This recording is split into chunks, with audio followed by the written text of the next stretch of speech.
বন্ধুসকল চাৰিআলিলৈ আহিলোঁ আৰু আপোনাৰ এই মালৰ এটা গুদামলৈ আপোনাৰ আহিছিলোঁ। আপোনাৰ চাওক এইখিনি মাল হয় আগৰৰ মাল আৰু এই মালখিনি দিবৰ কাৰণেই আহিছিলোঁ। আৰু আপোনাৰ কমেণ্ট এটা কৰি জনাব আপোনালোকে কোনে কোনে আগৰৰ মাল আপোনাৰ চিনি পায়। মই আগৰ এটা ভিডিঅ'ত আপোনালোকক কৈছিলোঁ আগৰৰ বিষয়ে। বন্ধুসকল চাৰিআলিৰ পৰা আহি পালোহি ঘৰ। আৰু হ'ল আমি আপোনালোকক প্ৰথমতে ইণ্ট্ৰডাকশ্যনটো দি দিছোঁ। মোৰ নাম কামিল আহমেদ। মোৰ ঘৰ আপোনালোকক আগৰ এটা ভিডিঅ'ত আপোনালোকক জনাইছিলোঁ। মোৰ ঘৰ নাহৰণি, গোলাঘাটৰ নাহৰণি, চৈয়দ আব্দুল মালিক ছাৰৰ জন্মভূমি, য'ত মোৰ ঘৰ তাতেই হয়। তেখেতৰ ঘৰলৈ মোৰ ঘৰ প্ৰায় 1 কিলোমিটাৰমান অকণমান আঁতৰত। আৰু নাহৰণি বৃহত্তৰ এৰিয়া, যিহেতু আমাৰ ওচৰতে। আৰু মই আপোনাক মোৰ মিছেছক চিনাকি কৰাই দিওঁ। নামটো কৈ দিওঁ, তেখেতৰ নামটো কৈ দিওঁ, চালেহা বেগম। আৰু এখেতৰ ঘৰ শিৱসাগৰত। আমি ধৰি লওক ভাল পাই পেলাই বিয়া কৰাইছোঁ। আৰু আমাৰ বিষয়ে আপোনালোকক অকণ অৱগত কৰি দিওঁ। মই আপোনাৰ 2011 চনত বিয়া কৰাইছোঁ। আমি কিমান বছৰ ৰিলেশ্যনত আছিলোঁ? 3 বছৰমান আমি ৰিলেশ্যনত আছিলোঁ। তাৰপাছতে মোৰো তেতিয়া বয়স হোৱা নাছিলে, আৰু বিশেষ কথা তেতিয়াতো ইনকমৰ কোনো কথাই নাই, আৰু বয়সো কম আছিলে। তাৰপাছতে আপোনাৰ ইহঁতৰ ঘৰতো গম পালে। তাৰপাছত অকণমান গালি খপনিও হ'ল।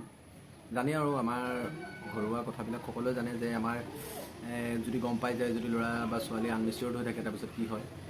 আৰু আপোনাৰ ঘৰত মাৰপিটো কৰিলে। তাৰপিছত মই কোনোবা এফালে লৈ আহিবলগীয়া হ'ল। সেয়াই আছিলে আমাৰ সৰুকৈ এটা আমাৰ ইণ্ট্ৰডাকশ্যন। মোৰ মিছেছ হয় আৰু বাকী ইমানেই। আৰু আপোনালোকক সকলোকে এটা কওঁ, যদি ঘৰৰ মানুহৰ যদি আপত্তি থাকে, পৰাপক্ষত তেনেকুৱা কাম কৰিব নালাগে। সেইটো আমাৰ হৈ গ'ল, কিন্তু আপোনালোকে কিন্তু নকৰিব। যিহেতু মাক বাপেকৰ অন্তৰত অলপ দুখ পায়, আৰু সেইখিনি চবেই অনুভৱ কৰিব লাগে। এয়াই আৰু বাকী তুমি চাহ অকণ বনোৱাগৈ, চাহ অকণ খাই লওঁ বন্ধুসকল। আৰু চাহ এতিয়ালৈকে ৰাতিপুৱা খালোঁ আৰু এতিয়া নাই খোৱা। বন্ধুসকল আজান দিলে, মছজিদলৈ যাবলৈ ওলাইছোঁ। মছজিদৰ পৰা আহি আপোনালোকক লগ পাই আছোঁ, আপোনালোকক দেখাই আছোঁ। হ'ব দেই। অ' শুনিছা? মই আহিছোঁ। A few moments later.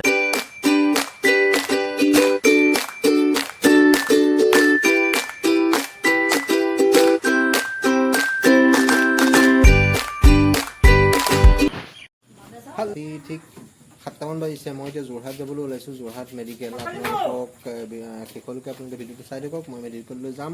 মোৰ লগৰ এজনৰ এটা বেবী আপোনাৰ হৈছে, বেবীটো চাবলৈ গৈ আছোঁ।